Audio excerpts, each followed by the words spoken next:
Hey guys, just a quick video today. This is my response to Gunslinger's Cow's slick slicers, I think it was. I don't know. Something about slicing? Single blade slicers. That's what it was. So all of these are, well, not all of them are single blade, but I'm going to show them anyhow. So if you'd like to see some nice little slicey traditional folders, go ahead and check out the video. What's the matter?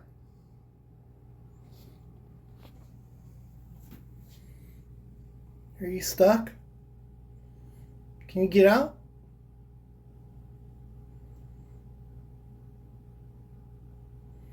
Barnabas.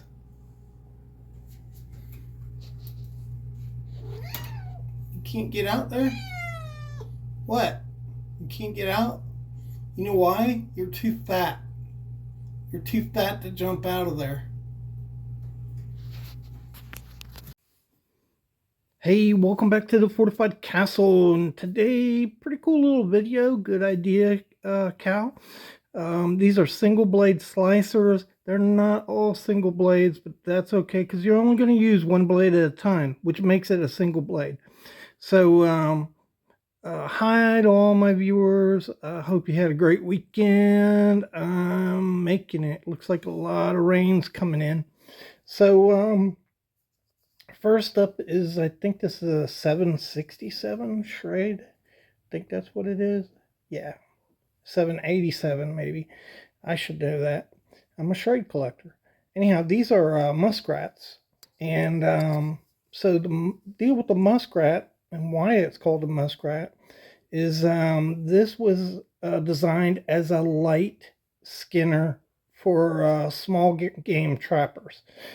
Squirrels, muskrats, beaver, that kind of thing. And these are very, very slicey blades here. I'll show you this blade. Look at the diameter on that.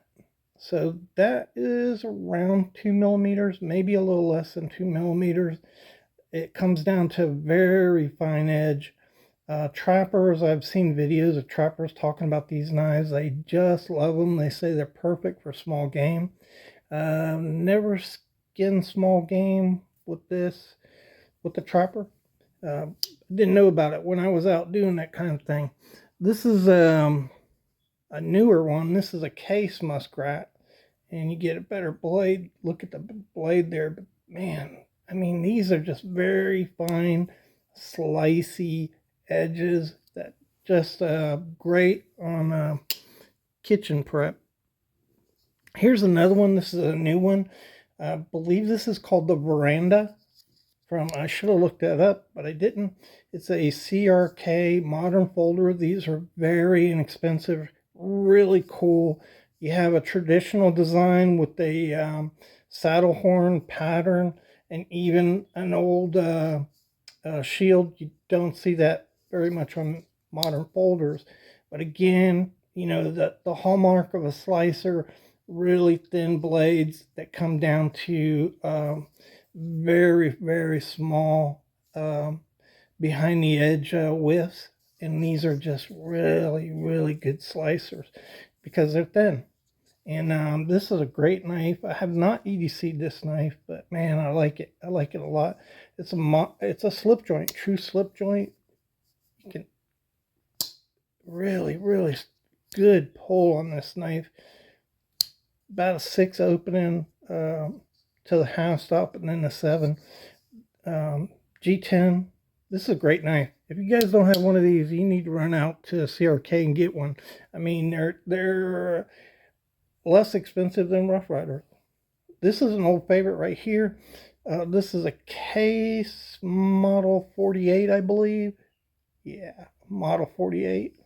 And these are, a lot of people call these slim trappers, but they're a serpentine jack is what they really are.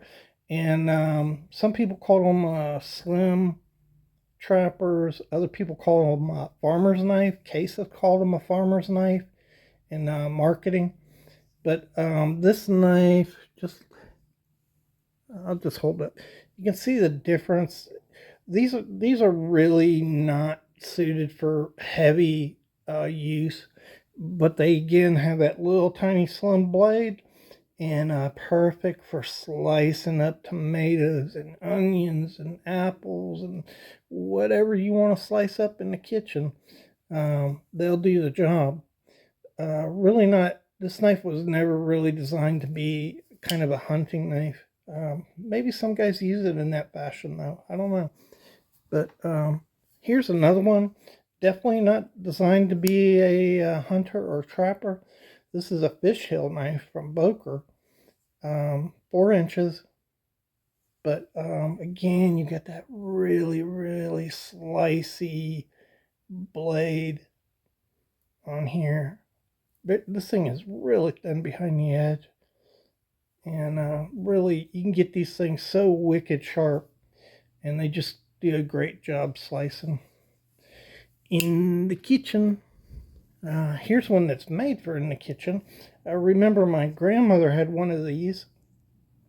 I didn't really recognize the knife at the time, but these are melon knives, and this one is from Schrade. And you have this long, this is a long blade. How long is it? Never mind. I'm not going to say anything. It's a family show. It's a family show, guys. 3.5 inch blade on this. And very, very slicey. These are very thin, made for sticking into a melon and pulling plugs out of melon for testing. But these make excellent little kitchen knives, tomato knives. I don't know whether they were ever really designed to be in a kitchen, but like I said, my grandmother had one, and I think probably a lot of people used them in that capacity. This is a little smaller blade for little mushroom type of cutting. And here's another one. This is a trapper. And so these were designed to be heavy use game skinning blades, and they are thin behind the edge and pretty thin stock on these. A little more heavy duty than the muskrats. And these were, again, for small game, but you could even skin a deer with this. It's heavy enough to do some deer skinning with this knife right here. Edges very, very slicey. And here's another one. I don't really know why these Granddaddy barlows came out, but they're single bladed and they are thin. This is probably closer to 3mm, but again, it goes down really, really to a small fine edge on these knives. And they make great little slicers. And the thing about these Granddaddy barlows is they fit your hand, right? So they fill your hand up. Some of these knives are a little smaller and a little not as comfortable in the kitchen cutting or doing things with, but these little barlows, Granddaddy barlows, make great little slicey dicey type of knives. Pretty cool. Soul tractor on here. This is a special issue by Schrade. And pretty green. Look at different color greens in that. Isn't that cool? So there you go. Shout out to Gunslinger Cal. And hey, let's hold him up in prayer, guys. His little girl's going in for surgery. And I believe in prayer. I think the more people praying, the better. And so if you'll just take a moment to reflect and put your best wishes forward to Gunslinger Cal there. I know Kaylin would really appreciate it. And so thanks again. Really appreciate your guys' support, watching the video, and hope to see you on the next video.